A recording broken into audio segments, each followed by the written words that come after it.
હનુમાનજી મહારાજ બાપુ એક અદ્ભુત પાત્ર જેને કહેવાય. રામાયણમાં એક હનુમાનજી નો હોય ને રામાયણ એક થોથું થઈ જાય. ભલામણ રામાયણ તો રામાયણ છે. અંજની જેવી માં જનેતા હોય અને એના જે દીકરા હોય, એક બાળપણમાં માં અંજની હનુમાનજી મહારાજને પૈપાન કરાવે અને એ વખતે માં ભગવતી અંજની રોવે છે.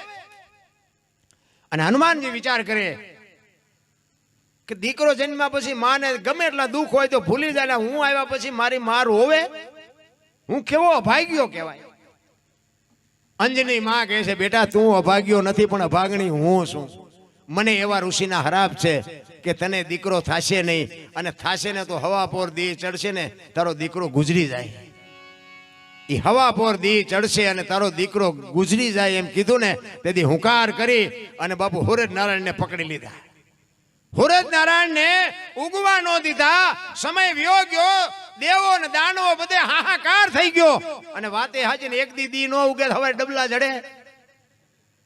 હુરજ નારાયણ ઉગે નહીં એક દી તો થાય શું? બધા વિચાર કરે આજ હુરજ નારાયણ કેમ હુઈ રહ્યા, કેમ હુઈ રહ્યા. બધાએ જોયું હનુમાનજી કેદ કરેલા. હનુમાનજીને કે છોડી દો કે નહીં છોડું. બાપુ જો આ માનું કામ કરવા ગયા હતા એટલે મા બાપનું કામ કરવા જાઓ ને બાપુ જિંદગીમાં કોઈ દી ખીલી ખટકો ન થાય આપણી ગેરંટી. નકર હનુમાનજી ની પાસે સૂર્ય રહે જ નહીં, પણ માનું કામ કરવા ગયા હતા સૂર્ય ભગવાન છૂટી ન હોય કે હનુમાનજી પાસે. ઈ કે છોડી દો કે નહીં, મારી માને પેલા શ્રાપમાંથી મુક્ત કરો તો જ છોડું. ઈ કે પણ ઈ તો હવા પર સુધીનો હરાપ હતો, હવે તો રોંઠો થયો, ક્યારના છૂટી ગયા. જન્મતા વેચ જે દીકરા બાપુ માને હરાપમાંથી મુક્ત કરાવે ને એના દુનિયામાં ઇતિહાસ રે. રામ આપણે કોકના ખિસ્સા ફાડી નાખવા બીડીયું હાટું થઈને એના ઇતિહાસ કોઈ દી રહેતા છે. કાંઈક કરવાની જરૂર છે, કાંઈક મહેનત માગે છે. હનુમાનજી લંકાના પટાંગણમાં રામ રાવણનું યુદ્ધ થાય અને મેઘનાથનું બાણ વાગે અને લક્ષ્મણને મૂર્છિત થઈ જાય. અને લક્ષ્મણનું માછું ખોળામાં લઈને અખિલ બ્રહ્માંડનો માલિક રામચંદ્ર પરમાત્મા મોતી જેવા આહુડા ડળાક ડળાક ડળાક જેમ સ્ફટિકની માળા તૂટે અને મોતી જેમ પડે એમ લક્ષ્મણની જટામાંથી ઠેકી ઠેકીને રામના આહુડા નીચે પડે. અને હનુમાનજી પડખે ઉભેલા અને હનુમાનજીએ કીધું કે રામ તમે રોવો તો હવે આ દુનિયામાં રહે શું? તમે જો આ દુનિયામાં રો તો હવે રોવે આ દુનિયાનું થાય શું? પડે. અને તેથી હનુમાનજી હુંકાર કર્યો, હો ભાઈ હળી કાઢી અને હુરજ નારાયણને બાપુ પકડી લે. જો હુરજ નારાયણને પકડાય નહીં પણ માનું કામ કરવા જાવ ને એમાં બાપુ તમને દુનિયામાં કોઈ વિઘન ન આવે, એ આપણી ગેરંટી. હુરજ નારાયણને પકડે અને આખા દેવલોકમાં બાપુ ખળભળાટ મચી ગયો કે આ સમય થયો, હુરજ કેમ ન ઉગ્યા? અને એક દી હુરજ નો ઉગે તો હવે ડબલા ચડે. કેમ થાય? હુરજ નો ઉગે કેમ થાય? આ ધરતી, આકાશ, પવન, પાણી અને પ્રકાશ, આ 5 તત્વનો આપણો દેહ છે. હવારે હું તો એમ કહું છું બધાને કે જાગીને આ 5 તત્વને પગે લાગવું જોવે. ઈ છે ને એટલે આપણે જીવી 21. આ હવા છે ને એટલે જીવી 21. પાણી છે એટલે જીવી 21. ધરતી, સૂર્ય, પ્રકાશ આ જો ન હોય ને તો આપણે ફટ લઈને ફટ મરી જાય. આ 5 તત્વનો દેહ છે ને 5 તત્વને આપણે હવારમાં પગે લાગવું પડે. તારી કૃપા છે એટલે આ દુનિયામાં હરી ફરી છે. મંદિરે નો જાય હાલે, એને પગે નો લાગી હાલે, પણ આના આ તત્વનો દેહ છે. આપણો દેહ જે હાલે છે ને એને લઈને હાલે છે. હુરજ નારાયણને પકડી લીધા ને આખા દેવલોકમાં બાપુ ખળભળાટ મચી ગયો. બધા ગયા કે હાલો હાલો જાય. હુરજ નારાયણ કેમ આજ હુઈ રહ્યા? ત્યાં ગયા ને હનુમાનજી મહારાજે પકડી લીધા. એ કે હનુમાનજીને કે હનુમાનજી હું તમે કરો છો છોડી દો. એ કે છોડવા નથી થતા, મારી માને હરાપ દીધો છે. શું મારી માએ ગુનો કર્યો હતો? અને જે ગુનો કર્યો હોય એ હરાપમાંથી મુક્ત કરો તો જ છોડવા છે, ને આખી દુનિયા ભલે વિનાશ થઈ જાય, હુરજને ઉગવા જ ન દો. ઈ કે પણ હવારે હવા પોર ચડે એનો હરાપ હતો, હવે તો રોંઠો થયો. તમારી માનો 4નો હરાપ મટી ગયો. ઈ બાપુ દીકરા જન્મતા વેચ જેને મા બાપ ને બાપુ હરાપ માંથી મુક્ત કરી દે ને ઈ દીકરાને દુનિયા પૂગે. લંકાના પટાંગણમાં રામ રાવણ નું યુદ્ધ થયું ને તેથી એક મેઘનાથ નું બાણ વાગે અને લક્ષ્મણને મૂર્છિત કરી નાખે. અને અખિલ બ્રહ્માંડ નું માલિક રામચંદ્ર પરમાત્મા બાપુ ડળાક ડળાક ડળાક આંખમાંથી મોતીડા પડે એમ બાપુ આહુડા પડે. અને લક્ષ્મણની જટામાંથી ઠેકી ઠેકીને મોતી પડતા હોય એમ રામના આહુડા પડે. તેથી હનુમાનજી મહારાજ પડખે ઊભા છે ને હનુમાનજી રામને કહે છે કે રામ તમે રોવો તો દુનિયામાં શું રે? આ જીવન મરણ છે તો કુદરતનો ક્રમ છે. તેથી રામચંદ્ર પરમાત્મા હનુમાનજીને કહે છે કે રામ રોવણ હાર ઈ રોતાને રાજી કરે. આ તો વાલપનો વ્યવહાર રોય બતાવે રામજી. મને ખબર છે પણ કાલ દુનિયા એમ મારા નામનો કેડો પાડી દે કે ભાઈ જેવો ભાઈ પીડ્યો તો ભાઈની આંખમાં આહુડું નહોતું આવતું. ભાઈ ભાઈનો બાપુ જે મેળ છે ને એ તો રામાયણ તમને મને બતાવે. આપણે આખી દુનિયા મેળ હોય બોલો હગા ભૈયારે જ મેળ નો હોય. એટલે શું આ રામાયણની વાતો આપણે કરીએ? અખિલ બ્રહ્માંડના માલિક રામચંદ્ર પરમાત્મા વનમાં ગયા ને તેથી રામ લક્ષ્મણને ભલામણ કરે છે કે 14 વર્ષ કાલ પૂરા થઈ જાય હું આવતો રહીશ. રાજનું ધ્યાન રાખજે, બાપનું ધ્યાન રાખજે, હું કાલ આવતો રહીશ. તેથી લક્ષ્મણ કહે છે મોટા ભાઈ તમે મારા બાપ છો ને સીતા મારી માં છે. મારા બાબા વનમાં જતો હોય તો અયોધ્યા જેને જોઈને મુબારક. ધ્યાન આપજો. નોખી નોખી માયુના છોકરા હતા. અત્યારે હગી એક માના હોય ને તો ખૂંટિયા કાતરે એમ કાતરતા હોય. તેથી લક્ષ્મણ કહે છે કે મારે ગાદી ન જોવે ને કે અયોધ્યાની ગાદી એટલે દશરથ તારો દરબાર ઇન્દ્ર જેની આશા કરે. તેથી ભાઈઓ વિનાનું ભેકાર કડવું લાગે કાગડા. અયોધ્યાની ગાદી બાકસના ખોખા ઘોડે રખડતી હતી, કોઈ ધણી નહોતો. અત્યારે જોઈએ તો વેચ જમીન આટલું હગો ભાઈ હગા ભાઈ મારી નાખે. બોલો એક જાય ઉપર ને એક જાય માઇલ પા. જમીન તો અહીંયા પડી હોય. પછી ઓલો માઇલ પા જોઈ ને ખબર કાઢવા જાવ એટલે શું કે ઓલું 50 વીઘાનું જાય ભલે જાય પણ મને બહાર કઢાવતા વેચ જવા દીધી હોત તો. હવે 50 વીઘાનું શું છે? તારે મોડું થઈ ગયું. રામ રામાયણ કહે છે જેને જોઈને લઈ જાઓ. મહાભારત કે કોઈને કઈ દેવું જ નથી. મહાભારતમાં કઈ વધ્યું નહીં, રામાયણમાં કઈ ઘટ્યું નહીં. આ તમારી મારી સામે બાપુ આ ગ્રંથો પડ્યા છે. લખવા વાળા લખ્યા, બનાવવા વાળા બનાવ્યા. જે કઈ બન્યું હશે કે ન બન્યું મારો રામ જાણે. રામને વનમાં જીવે કે ન જીવે આપણને ખબર નથી. કૌરવ પાંડવો બાજી આવે કે ન બાજી આવે, જે હોય ભલે વાર્તા બનાવી હોય. કૂતરા કરતા નાનું છે કે નહીં? સિંહ કરતા નાનું છે ને પણ એ બટા છટી બોલાવે. શું કામ? એ રાગ છે. બધા હમ્પીન છે તેમાં તમને ભગાડે. આ કૂતરાને સિંહ ને છે રાગ નથી. એમાં આપણું કૂતરા જેવું જ છે. આપણા બીજા લાભ લઈ જાય તેમાં. જંગલમાંથી કઠિયારો કુવાડા ટીપાવી નીકળ્યો ને જંગલના ઝાડવા રોતા હતા. મોટા ઝાડવાએ કીધું એટલે હું કામ રોવો છો? એ કે ઓલો કઠિયારો કુવાડા ટીપાવી જો ને વહેલો મોડો કે આપણને કાપી નાખશે. મોટા ઝાડવાએ કીધું કે એના તાકાત નથી. એની કઠિયારાની તાકાત નથી ને કુવાડાની તાકાત નથી. પણ મારી પાસે હાથા આપણા હશે જોજો. એ કે હાથા ન થાવ કોઈ નો કાપી શકે. નથી લાગતું આપણા કુટુંબમાં કઈક વિખવાદ હોય ને ઊંડા ઉતરીને જોજો એકાદો હાથો એકાદો હોય આપણો. નકર કોઈની તાકાત નથી. પછી સમાજ કોઈ બી હોય કુટુંબ પરિવારની એકતા હોય ને બાપુ કોઈની તાકાત નથી કે માલિકો માલિકા હાથ નાખી શકે. એ કાળ મીંડપાણો હોય અને એને ગમે એટલી મહેનત કરો, સીણી રાખીને ઘણ મારો, એને તિરાડ ન પડે. અને બહુ મહેનત કરીને તિરાડ પાડો ને એ કાળ મીંડપાણાને, પછી તિરાડ પડે પછી એમાં માટી ભેગી થાય. એ માટી ભેગી થાય ને અને તિરાડ પડે ને પછી એમાં લાપડું મજા કરે. કાળ મીંડપાણા માં લાપડા મજા કરે. એમ કુટુંબમાં તિરાડ પડશે ને તેથી કોક મારા તમારા જેવા લુખે છે ને ઈ માલપા આવીને મજા કરી જાય. એટલા માટે કહું છું કે એકતા છે ને એ જરૂરી છે. ઘરમાં ગમે એટલા આપણા કુટુંબ પરિવારના 2-5 ઘરો હોય ને એમાં બધા બુદ્ધિશાળી ન હોય ને બધા પૈસા વાળા ન હોય ને બધા આવડત વાળા ન હોય.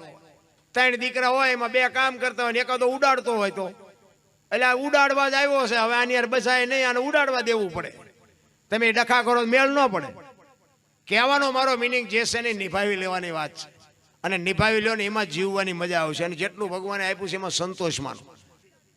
હાકડીમાં આવી તો હનુમાન ચાલીસા ચાલુ કરી તો એ હનુમાનને ન ખબર હોય બેટા જિંદગીમાં બોલ્યો નથી તું બોલો સાંભળે. પણ રોજ આપણો રિયાઝ હોય તો એને કોઈક દી કેમ દયા આવે કે હારો રોજ મારું ભજન કરે છે તો કાંઈક આપણી ઉપેટ નીકળે. બાકી તમે હાકડીમાં આવો તો એને બધી ખબર જ હોય. કહેવાનો મારો અર્થ એ છે મોજ કરી લેવાનો વારો છે. મને તો એમ થાય કે કાલ મરી જઈશું, સારું સમય ખાય ખા જાય. જેટલું કરાય ને એટલું ભજન કરી લો. અમે તો 8-8 દી સુધી 10-10 દી ખેંચવી.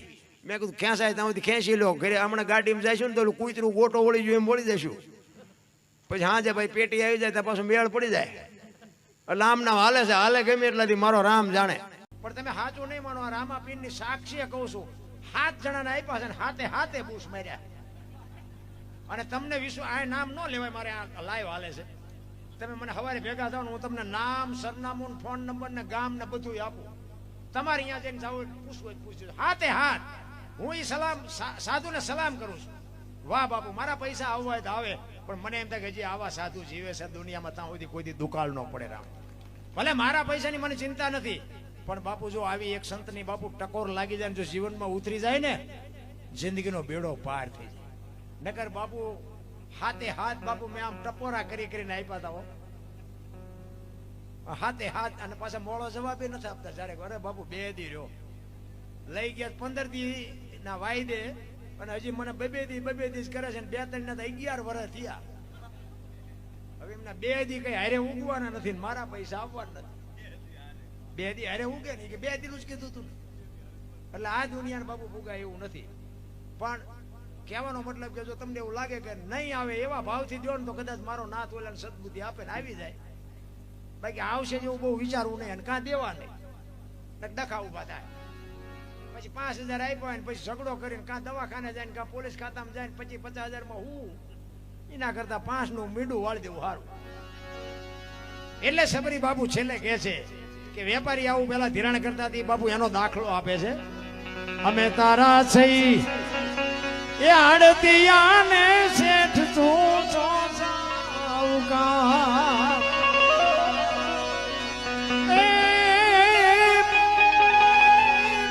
તારું લેણું છે ત્યાં લગી, બીજો ધીર છે નહીં તાલવાર. ઠાકર મને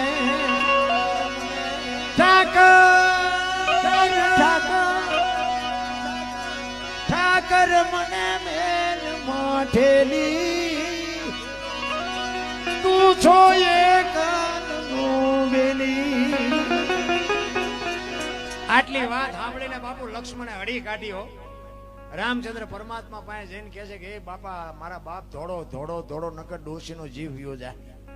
રામચંદ્ર પરમાત્મા આવ્યા ને પાણી લેવાનું ભૂલી ગઈ બાપુ. આંખોના આહુડાથી રામના પગ ધોઈ નાખ્યા. કેટલો એનો ભાવ હશે, કેટલો એનો પ્રેમ હશે. અને એટલી હરખમાં હતી, અને હરખ એને રામ આવ્યા એનો તો હતો, પણ મારા ગુરુ બોલ્યા એ આજ સાચું પડ્યું. એનો જે હરખ હતો ને એની કહું તૂટતી હતી. બાપ વાહ મારા ગુરુ, વાહ મારા ગુરુ. મારા ગુરુ બોલ્યા એ આજ સાચું પડ્યું. બાપુ આનું નામ ભજન છે. નામ વાય બાપાનું લાગે. બોલો ફલાણા ભાઈ જોય, ફલાણા ભાઈ ફલાણી માં હોય ન હોય તો માનો ભોગ છે એટલો બાપનો નથી. આખી દુનિયાને ખબર છે. તો આ ખોટું નથી, પણ માનું સમર્પણ છે, માનો ત્યાગ છે. માં છે ને એક મમતાની મૂર્તિ છે, મમતાનો મહાસાગર છે. પારકા પોતાના કરે ને એને બાપુ દીકરી કહેવાય. ઠીક છે, અત્યારે તો બધું કઈ બહુ લાંબુ વાત કરે જેવું નથી, પણ પેલાનો સમય બાપુ દીકરીએ ગામનો ઝાંપો ન જોયો હોય. સારી રીતે દીકરીએ ગામનો ઝાંપો ન જોયો હોય, અને 50 કિલોમીટર 100 કિલોમીટર બાપુ દીકરીને વળાવે. એ હાવ બાપુ પારકા પોતાના કરી શકે ને પોતાને અપનાવી લે, એને દીકરી કહેવાય. તમે 2 દી ગામત્રે જાઓ ને તમને હાજે એમ થાય ઘર ભેગા થાય, ઘર ભેગા, પણ તમને કોઈ રાખે એવું જ નથી. તમને ઘરે જ જવું પડે. સમર્પણની મૂર્તિ છે. 50 વીઘા જમીન હોય, 2 દીકરા હોય, 1 દીકરી હોય, તો 25 વીઘાના 2 જ ભાગ કેમ પડે? દીકરીનો કેમ નથી પડતો? એનું સંતાન નથી. અને કોઈ દીકરી બાપુ કોર્ટે ચડીને બાપ સામું કોર્ટે ચડી હોય મારા બાપાએ મારા ભાઈઓને વેચી દીધું, મને કાંઈ ન આપ્યું, એક દાખલો હોય તો મને દેખાડો. અત્યારે કદાચ હશે હો, અત્યારની વાત નથી કરતો હું. હા, પાછો આ તમને ખુલાસો કરી દઉં. અત્યારે તો અમારે અહીંયા બન્યું છે એટલે કહું, પણ આ પહેલાની વાત કરું છું. એ કે મારા બાપાએ જે મને આપ્યું હોય ને જ્યાં મને દીધી હોય બસ મારા માટે હોનાનું છે. હરફ કાંચડે ઉતારીને જેમ વયો જાય ને એમ દીકરી બાપુ હોય જાય કે હવે આ ઘર મારું નથી બાપુ. પારકા પોતાના કરે એને દીકરી કહેવાય. એટલું સમર્પણ કરે, એટલું લાલન પાલન કરે, તોય બાપુ એની વાહે એના બાપનું નામ રખાયું. શું કામ? એની વાહે એના બાપાનું રાખો. એ કે શું કામ? એ કે આ દારૂની કોથળી તોડીને ધોળીમાં માછું ગાલીને પડ્યો હોય, કોક એમ કે કોનો છે, ફલાણી માનો છે, મારા ખોળી આમ જીવ નહીં રહે, એની વાહે એના બાપાનું રાખો. કે માર નથી જોતું. કારણ કે 9 મહિને જેને ઉદરમાં રાખ્યો હોય તો વેદના કેવી હોય તો માને ખબર હોય. ઈ દીકરા જો એવા કપાતર પાકે તો માને એમ ન થાય, અરે આ 9 મહિના પાણો મેં ઠાર્યો, તું આવો પાક્યો. ઈ કે એના વાયના બાપાનું રાખો. અને હારા દીકરા છે ને એની વાય માનું લાગે. તમને ન ખબર હોય તો કહું, હનુમાનજી કોનો, અંજનીનો, કર્ણ કોનો, કુંતીનો, ભીષ્મ કોનો, ગંગાનો, શિવાજી કોનો, જીજાબાઈનો, ગાંધીજી કોનો, પુતળીબાઈનો. હારા હારા માના બગડેલા બાપાના. માં છે ને, માં ઉપર બેઠી, ધજામ જાઓ, આરાસુર જાઓ, ચોટીલા જાઓ, પાવાગઢ જાઓ, બધે માં ઉપર બેઠી. શું કામ? મારા સંતાનની નજર રહે એટલે માં ઉપર બેઠી છે. આ દેવી માં ભગવતી શક્તિ, અખિલ બ્રહ્માંડના માલિકના વિશ્વનો બનાવવાળી જો કોઈ ધણી હોય ને તો માં ભગવતી દેવી શક્તિ છે. પિંડ જે ધરતીનો બનાવી શકે ઈ માં ભગવતી છે. ધણી તો છે કોઈ બીજો થઈ ગયા બીજા. માં છે ઉપર બેઠી છે, સંતાનની નજર રે. બાપા બધા ભોંયરામાં છે, તંબકેશ્વર ને રફાળેશ્વર ને ભોંયરેશ્વર ને રિયારિયા સલમું દાબે. માં તો માં છે. ભલામણ મોઢે બોલું, માં હાથે નાનપણ સાંભળે. ઈ મલક બધાની મજા પછી કડવી લાગે કાગડા.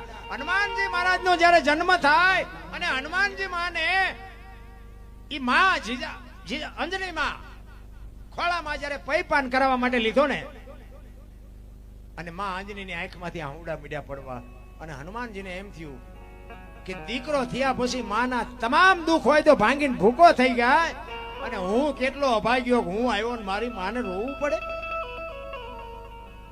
ત્યારે અંજની માં કહે છે કે બેટા તું અભાગ્યો નથી, અભાગણી હું છું. ઈ કે કેમ? કે મને એવો હરાપ છે કે તને દીકરો થાય ને, જો દીકરો થાય ને તો હવા પોર દી ચડશે ને તારો દીકરો ગુજરી જશે.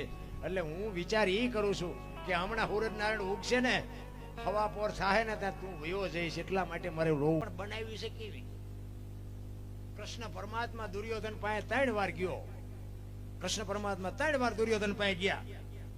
એ કે આ નો કરાય, હસ્તિનાપુરની ગાદી તમે લઈ લ્યો, પણ આ 5 ભાઈને ખાવું શું, 5 ગામ તો દો. એ કે હોના નાકા હણી જેટલું નથી દેવું. એ કે બાજવું પડશે, કે બાજવું છે પણ દેવું નથી. એ બધા 18 દી સુધી મથ્યા. શું કાઢ્યું? ઝઘડામાં હાથ થાય, મારો તોય ફાયદો નથી ને માર ખાવ તોય ફાયદો નથી. રામાયણ એમ કે છે કે લઈ જાઓ બાપુ, રામાયણમાં કઈ ખૂટ્યું જ નહીં. અને જો બીજી વાત એ કહું, લક્ષ્મણે 14 વર્ષ બાપુ સેવા કરીને તોય સંતોએ ના પાડી કે ભાઈમાં નો હાલે, ભાઈ તો ભરત જેવા હોવા જોઈએ. વિચાર કરજો, આપણને આપણી નજરે એવું લાગે કે રામની સીતાની સેવા લક્ષ્મણે કરી એવી ભરતે નથી કરી, પણ છતાંય સંતોએ ચોકડી મારી દીધી કે ભાઈ ભરત જેવા હોવા જોઈએ, લક્ષ્મણ નો હાલે ભાઈમાં. આમાં હું વિચારું, 14 વર્ષ પૂરા કરીને આવ્યા ને પછી રામ ને લક્ષ્મણ બે બેઠા હતા. રામચંદ્ર પરમાત્મા લક્ષ્મણ ને કહે છે કે લક્ષ્મણ, મને તારા મોઢા ઉપર કઈક દુઃખ હોય એવું લાગે છે. તું આપણે આવ્યા તે તું આમ તને કઈક તકલીફ હોય એવું લાગે. શું છે? કઈક ખુલાસો કર તો મને ખબર પડે. કે ના મોટા ભાઈ એવું કઈ ને, કે ના પણ મેં તને નાનેથી મોટો કર્યો, મનનો ખબર હોય, તને કઈક તકલીફ તો છે. ત્યારે લક્ષ્મણ કહે છે મોટા ભાઈ હા એક મને તકલીફ છે. કે શું? કે તમારા મારા બાપ દશરથ? તો કે હા. તમારા મારા ગુરુ મહારાજ વશિષ્ઠ મહારાજ? તો કે હા. તમારી 14 વર્ષ મેં સેવા કરી, એમાં મારી ક્યાંય ભૂલ આવેલી કે ના? તમારી અને મારી માની સેવામાં કઈ ખામી ખરી કે ના? તું આવા પ્રશ્ન હું કામ કરે છે? ત્યારે લક્ષ્મણ રામચંદ્ર પરમાત્માને કહે છે કે જો તમારા મારા બાપ એક હોય, તમારા મારા ગુરુ એક હોય, તમારો અને મારો માની સેવા એવી હોય તો હું તમને ઈ પૂછું છું કે લંકાના પટાંગણમાં રામ રાવણનું યુદ્ધ હાલતું હતું, તેથી રાવણના વર્ષા જેટલા બાણ વરતા હતા, તમને એક નહોતું અડધું, અને મેઘનાથનું એક બાણ મને અડ્યું, મને ગોટો વાળી દીધો, મારે અહીંયા કેવું ફળ ભોગવવું પડ્યું. તમારામાં મારામાં કોઈ જો બાપુ અંતર ન હોય તો ઓલો તો રાવણ મહારથી હતો, એના છોકરાની શું શક્તિ હતી કે મને બાણ મારે ગોટો વાળી દે? રામચંદ્ર પરમાત્માએ કીધું તારી વાત સાચી છે, પણ તને ખબર નથી. ખબર છે પણ તારા મગજમાં નથી. આ તે કીધું એ સારું કર્યું, નકર તને ખુલાસો ન થાય. એ કે 14 વર્ષ આપણે અહીંથી નીકળ્યા, જંગલમાં આશ્રમ આવ્યા હતા? તો કે હા આશ્રમ તો આવ્યા હતા. તો કે એક સબરીનો આશ્રમ આવ્યો તો તને યાદ છે? તો કે હા મોટા ભાઈ મને ખાસ યાદ છે. પ્રકૃતિ તમારું ભજન કરતી હતી અને મેં એને કીધું કે મોટા ભાઈ કયો મલક આવ્યો? તમે કીધું કે એક ભીલડીની બાઈ મારા નામના જાપ કરે છે. એને આપણી આજ્ઞા સ્વાગતા કરી હતી તો કે હા બેસવા માટે ચાદડી પાથરી દીધી હતી, આસો પાલવના તોરણ બાંધ્યા હતા. તો કે જમવાની વ્યવસ્થા કરી હતી કે હા જંગલમાંથી બોર લઈ આવી. એ કે મેં ખાધા હતા કે હા મોટા ભાઈ તમે તો ઠળિયા હોતા ખાઈ ગયા હતા. એ કે લક્ષ્મણ ત્યાં ખાધા હતા અને અહીંયા હબાકો આવ્યો લક્ષ્મણને ભાઈ કે 14 વર્ષમાં અહીંયા ભૂલ કરી ગયો. તેથી રામચંદ્ર પરમાત્મા લક્ષ્મણને કહે છે કે લક્ષ્મણ તું સુમિત્રાને મૂકીને સીતાને માં કહેતો હોય, દશરથને મૂકીને મને બાપ કહેતો ને અયોધ્યા જેવું રાજ મૂકી અને મારી ભેળો જો રખડવા આવ્યો હોય હું તને ઈ કહું છું કે ભીલડીના હેઠા બોર ખાવામાં મને વાંધો નહોતો ને તને હું તેથી ઘા વાઈ ગયા. અને લાકડી પડે એમ પગમાં પડ્યો અને રામચંદ્ર પરમાત્મા બાવડું ચાલી અને કીધું કે તું તેથી બચ્યો ને ઈ સબરીની ભક્તિનો પ્રતાપ છે. કે મોટા ભાઈ ઈ કેવી રીતે? મેં તને જે ફળ આપ્યા તારી પાસે રાખ્યા હતા કે ના મેં તો ફેંકી દીધા. ઈ તે જે ફળને ફેંક્યા ને એને પક્ષીઓ લઈ જઈને દ્રોણાચલ પર્વત ઉપર જઈને ખાતા હતા. એની ચાંચમાંથી જે બિયારણ વેરાણું એની સંજીવની ઉગી અને સુસેન નામના વૈદ્ય કીધું કે સંજીવની દ્રોણાચલ પર્વત ઉપરથી લઈ આવીને આના મોઢામાં ટીપા પાડો તો બેઠો થાય. બાપુ આ સબરીની ભક્તિનો પ્રતાપ. સંતોએ ના પાડી દીધી. ભાઈ તો ભરત જેવા હોવો જો લક્ષ્મણ નો હાલે. એક જ ભૂલ કરી ગયો એમાં નો હાલે. આપણે હાલવી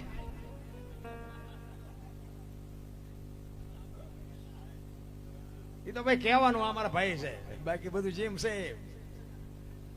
અરે બાપુ સબરીની શું ભક્તિ. સબરીનો એક તમને પ્રસંગ કહું. સબરી જો ગુરુ મહારાજ ઉપર બાપુ ભરોસો હોય તો આની વાત છે. એક ભીલની બાઈ, કોઈ વેદનું શાસ્ત્રનું કોઈ અનુભવ નહોતો અને એના ગુરુ મહારાજ માતંગ ઋષિ એને કીધું બેટા એ બેહી જા વહેલો મોડો રામ આવશે. અને એક જ શબ્દ પકડીને બાપુ બેહી જાય. 8-10 વર્ષની દીકરી એ બેહી ગઈ અને આખા દી રાહ જોવે હમણાં આવશે હમણાં આવશે હમણાં આવશે. હાંજ પડે કે આજનો આવ્યો કઈ નહીં કાલે આવશે. બીજે દી એનો ઈ પ્રોગ્રામ. હાંજ પડે કે આજનો આવ્યો કઈ નહીં કાલે આવશે.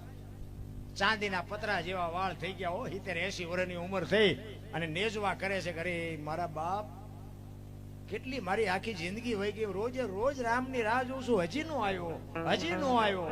નહીં આવે એ નહીં આવે એમ કે અંદરથી અવાજ આવે મારો ગુરુ બોલ્યો એ કોઈ દી ખોટું પડે નહીં આવે. બાપુ આવી જો ગાંઠ વળી જાય ને તો જ મળે, એમ નામ રેઠું નથી. અને પછી જયારે રામ અને લક્ષ્મણ બે સીતાજીની શોધ કરવા માટે નીકળ્યા અને ઈ મલક આવ્યો. પ્રકૃતિ રામનું ભજન કરતી હતી. લક્ષ્મણ પૂછે છે મોટા ભાઈ આ કયો મલક આવ્યો? આ તો હુકા પાંદડામાં તમારું નામ બોલાય છે. અને બાપુ સંતોનું મંતવ્ય છે હો, તમે માનો ન માનો મુબારક, મારે કોઈ મનાવવા નથી.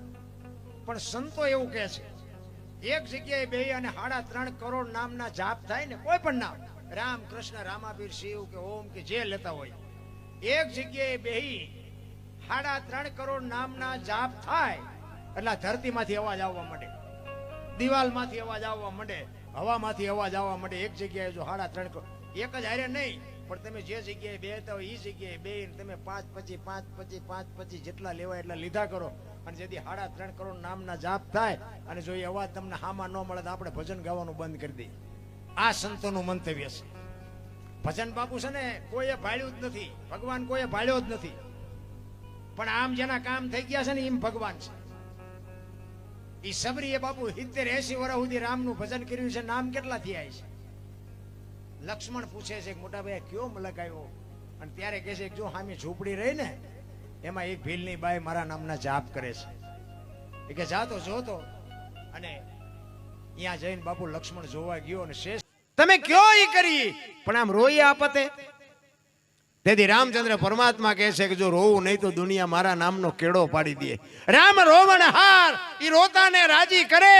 આ તો વાલપનો વ્યવહાર રોઈ બતાવે રામજી. કાલ હવારે કોક એમ કે ભાઈ જેવો ભાઈ પડ્યો તો ભાઈની આંખમાં આહુડા નહોતા આવ્યા એટલા માટે આ જગતને હું બતાવવા માટે થઈને રોવું છું. અને તેથી બાબુ વિચાર કરજો કે હનુમાનજી મહારાજ એમ કે સુસેન નામના વૈદ્ય કીધું કે દ્રોણાચલ પર્વત ઉપરથી સંજીવની લઈ આવી અને દીવ ગયા પહેલા આના મોઢામાં ટીપા પાડો ને તો આ બેઠો થાય. અને તેથી બીજી વાર હનુમાનજીએ હુકાર કર્યો ને સંજીવની લઈ આવી અને એના મોઢામાં ટીપા પાડ્યા. તેથી લક્ષ્મણ બેઠો થયો. બાપુ આ હનુમાન એનું જો આટલું કામ કરે ને આપણે અહીંયા આવડું મોટું માંડવો નાખ્યો ને આપણું કામ ન કરે.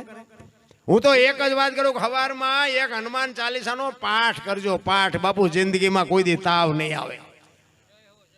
તમને મોઢે ન આવડે ને તો એક 10 રૂપિયાની ચોપડી મળે છે અને 10 રૂપિયા ન મળે ને તો હું આપીશ, પણ એક હનુમાન ચાલીસાની ચોપડી રાખજો, 10 જ રૂપિયા થાય છે. અને હવારમાં માતાજીને ભગવાનને જીવો દીવો અગરબત્તી કરતા હોય ને એક પાઠ કરજો, અને હનુમાનની શું કૃપા છે એ તમને દેખાય. કાંઈ કરવું નથી ને પછી પીડા તમે કહો પીડા છે, શું નડતું હશે, શું નડતું હશે, એ પછી ભૂવા પાસે દાણા જોવું રહે પતે નહીં. દાણા તો અમારે અહીંયા જોવાનું એટલું હાલે છે ને, આપણને એમ થાય કે ધંધો દા કરવા જેવો છે, એટલે જોર એ કાંઈ પતે એવું નથી. જે કરવાનું છે ને એ આપણે કરીને મા બાપની સેવા કરી, એક કુટુંબ પરિવારની એકતા. જો તમે એક સિંહ જેવું જનાવર હોય ને, તમે આમ પાણો લ્યો લાકડું લ્યો ને એટલે સિંહ હોત હાલતો થઈ જાય. કૂતરા બે ચાર હોય ને આપણે વાંકા વળીને પાણો લઈને તો કૂતરાય મઢે ભાગવા, પણ મધમાખીનું પોડું હોય અહીંયા એક કાંકરો મારજો, નાગનો અવતાર હો ભાઈ, ધ્રુજી ગયો હોય ને એમ તો આહા મારા ભાઈના નામ ઉપર એને આખી જિંદગી ઓળ ગોળ કરી નાખી. અને હરવી બાપુ આમ નેજવા કરીને જોતી હતી કે રામ કઈ બાજુથી આવશે, મને સંભળાતું નથી, મને નજરે હવે દેખાતું નથી. હું તો પૂછવાનું ભૂલી ગઈ મારા ગુરુને કે શું વાહન લઈને આવશે, કયા રસ્તેથી આવશે, કેવા કપડાં પહેર્યા છે, આ તો મને ખબર જ ન, મેં કઈ પૂછ્યું નહીં. અને હળવી બાપુ ગાતી હતી. શું ગાતી હતી બાપુ? આ એને ગાયું એક ન ગાયું પણ કઈક આવી પીડા હતી એની. સબરી બાપુ રુદન કરતી ગાતી હતી. શું ગાતી હતી? ઠાકર મને તું મેલ માઠેલી અને તું છો એકલનો મિલી, અમે તારા યોગ કહેવાઈ, હવે કેના અમે આશરે જાય. સબરી કે છે એક માણા હોય એને એકાદો કાન નો હોય, એકાદી આંખ નો હોય, એકાદો હાથ નો હોય તો માણા કેવો લાગે? સબરી બાપુ અખિલ બ્રહ્માંડના માલિક ને કહે છે અમે તો તારું અંગ છે, જો તું નહીં આવ્યું ને તો તું ભૂંડો લાગીશ. એમ બાપુ માલિકો તમારી પીડા હોય ને તો તમને ભેગો થાય. હાકડીમાં આવો ને હનુમાન ચાલીસા ચાલુ કરો, હનુમાન એમ નું આવે, એ તો તમારો રોજનો રિયાઝ હોવો જોઈએ. કાલા ખેલા અમે તારા કેવાય ન જો પીએ તારા આઈ જા એ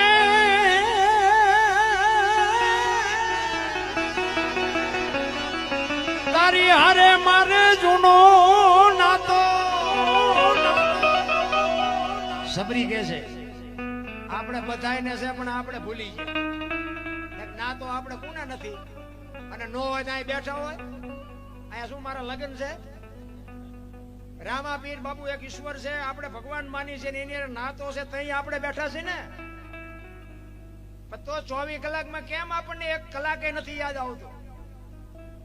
પાછું આવા માંડવા નાખ્યા હોય કે જવું જ પડે જ પણ તો કોઈ નામ તો લેતા નથી. એટલે સબરી કે છે તારી હારે મારે જૂનો નાતો, હવે બીજે ક્યાં જાઉં બાપ ઠાકર મને એ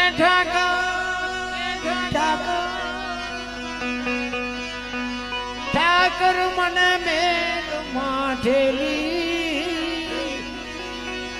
તું છો એ કાનનો મેલી. આ સાસુ પૈસા નાખે તમને કઈ નથી થતું. આ વાંયથી આવો દો આ પરસો વળી ગયો, આમાંથી નથી લઈ જવાના મારે. મધ દરિયામાં એ મારું નામ પડ્યું છે ને થાય છે હાલાકનો. આ સંસારના સાગરમાં બાપુ આપણા બધાના હોડા હેલા જાય છે. મારો નાચ એનો બાપુ ત્રાજવે છે ને એના કાંઠે ભૂગવાના છે. બાકી ઓલો કોરોના આવ્યો હતા કેટલાયના ગલોટિયા ખાઈ ગયા, કોઈએ નો બચાવ્યો. હે પૈસાના ડટ્ટા હતા, ઓક્સિજન હતા, ડોક્ટર હતા, વાહન હતા, બચાવી ન હોય ક્યાં કોઈ. આપણને ઉધારે આપે અને દિવાળી આવે ને ત્યાં આપણે એનો વહીવટ કરી દેવો પડે અને એનું લેણું દેણું પતે નહીં ત્યાં બીજો વેપારી આપણને ધીરે નહીં. આ બધા વડીલો બેઠા હોય એને ખબર હોય, કારણ કે અત્યારના લઈને દેતા જ નથી, ઉધારે કોણ આપે? વડીલોને ખબર હોય, પેલા જૂના સમયની વાત. આ મને યાદ છે, મને ખાસ ખબર છે. તમારે ખેતીમાં બળદીઓ મરી ગયો ને વેપારીને એમ કોઈ પૈસા છે ને બળદીઓ વાવણીનું ટેન્શન, બળદીઓ મરી ગયો ને પૈસા જો વેપારી આપે, બિયારણ લેવું હોય તો આપે, એ સિવાયનું તમારું હટાણું આપે. પણ દિવાળી આવે એટલે જેટલું થાય એટલું બાપુ એને દેવું પડે. એ કોઈ દી ખેડૂના પેટમાં પાપ નહોતું, વેપારીના પેટમાં પાપ નહોતું. અત્યારે એકય શોખો નથી. અત્યારે વાણીએ નથી તીરતા, ખેડૂ નથી તીરતા. અત્યારે ઓલા કપાસ ઓકે ને પછી કે પેલા પૈસા આપ જોતા હોય તો ખટારો સેલ ન મારતા. આપણે એમ થાય કે 5 લાખનો ખટારો ભર્યો, પણ આબરૂ જોવાય નહીં. એ કે પૈસા આપ્યા, એ કે પણ હું તમને કાલ મોકલે કે ના, ખટારો ભલે પીડ્યો હોય, પૈસા આપ્યા પેલા ન જતા. તમે જોવો જ ખરા, આબરૂ જો માણે ની મોટી મોટી વાતો કરે. તેથી બાપુ કઈ ખાવા ધાન નહોતું, પણ એ વાણીઓ એમ કે હું બેઠો છું બાપુ, મોજ કરો, દિવાળી સુધી તમને દિવાળી ભેગો હું કરી દઉં. દુકાળ પડ્યો હોય તોય ઈ તમને મને જીવાડતા હતા. આ બાપુ નાતો હતો. ઈ જે અંતરના સોખા હતા ને એટલે બાપુ બધું ગાડું વ્યવસ્થિત હાલતું હતું. અત્યારે લઈને કોઈનું ન દે શું કરે, તારો વસવા ન કરીએ, બીજું શું કરીએ? તારા વાટો તારી ઉપેટ કાઢી છે, આમાં બીજું તમે કઈ ગુનો કર્યો નથી. હું કોક ના કટવી દેતો તો એના બદલે મારા બૂસ માર્યા. બોલો, હવે આપણે એ કરી નથી, મારા દીકરા મારા બૂસ માર્યા. આપણે જોકે હું વ્યાજ નો ધંધો નથી કરતો, કોઈ વેમ નો કે પાછી કે વ્યાજ ભાઈ, હું તો ના પાડું છું કે વ્યાજ નો ધંધો ન કરતા. કારણ કે અહીંયા 2-4 અમારે કરે છે, પણ હક જ નથી. હા, વ્યાજ જે કરતા હોય કરજો, પણ મને એમ છે કે કરાય નહીં. કારણ કે વ્યાજ ના આવે એ ઝાઝાથી એમના દવાખાને જાય. એટલે મને અને વ્યાજમાં માણસ ચારે લે, ટાંટિયા નો આમતા હોય તારે લે, અને હારો માણા હોય સગવડ વાળો હોય ને એ વ્યાજમાં લે, એ તમારા પાસા આવે. એ પાસા નો આપે હોય ને ઓલા ટાંટિયા નો આમતા હોય એને લીધા હોય. એટલે બાબુ થાય તો 200-500 ની 1000 ની 5000 ની મદદ કરજો, અને હારો માણા હોય. જોકે મને એક બાપુએ કીધું, હું અમુક સાધુની વાત માનું. મને કે બાપુ તમને એક વાત કરું. મેં શું? મને કે તમે પૈસા કોઈ ન આપે.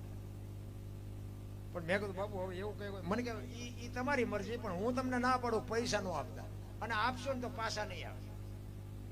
એટલે મેં કીધું સારું એવું થોડું હોય, બધા એવા હોય. એ બાપુ એ કીધું તમારે ખતરો કરવો કરજો. હવે આવી આપણે જરાક જાણ થાય પછી તો આપણે કદાચ કોકને આપી તો એ આપણે કેટલી મહેનત કરી, કેટલો માણાને આમ કશા પછી જ આપી ને કે આ માણામાં કઈ ફેર ન પડે. ભલે બાપુએ કીધું. આપણા ગઢાએ બાપુ સારું લુગડું નથી પહેર્યું, સારું વાહન ની તો વાત જ ક્યાં કરે, ટાંટિયા તોડીને મરી ગયા. હવે આપણે અત્યારે મુંબઈ ને કલકત્તા જઈને આવવું હોય તો હાજે ઘરે આવતા રહ્યો, તોય તમે જોવો તો બધા રોવે જ છે. અમારી પાસે કઈ નથી, અમારી પાસે કઈ મરો કઈ ન હોય તો શું જોવે છે એ નથી ખબર પડતી. અરે કેવડો આમ તમે એક પાસે જાઓ ને તો કે છૂટા ખૂટી રહ્યા, ધાબુ ફરવું. બીજા પાસે જાઓ તો કે ડોબું વિયાણું દોવા નથી દેતું. બીજા પાસે જાઓ કે છોકરાને બહુ વેવાય તેડી ગયા, મોકલતા નથી. બીજા પાસે કે ચૂંટણીમાં ફોર્મ ભર્યું છે પણ જીતું નક્કી નહીં. બીજા પાસે જાય તો કે પોલીસ વાળા કે છોકરાને લઈ ગયા, જામીન ચડતા નથી. આપણે એમ તો ખરી આખી દુનિયા રોવે જ છે, આપણે ક્યાં રોવું? હે અરે હરીને મેળવવા એ તો મીરા રોવે, નરસિંહ રોવે, જેઠીરામ રોવે. બાપુ અખિલ બ્રહ્માંડના માલિકને મેળવવા એમ કે માણાનો અવતાર આપ્યો, અને આ દુનિયામાં અમે આવ્યા ને જો તારી આભા ન થાય તો અમારો અવતાર ફોગટવ્યો જાય. રામ ઈશ્વરને મેળવવા મહાપુરુષો રોયા. તમને મને કઈ પીડા જ નથી.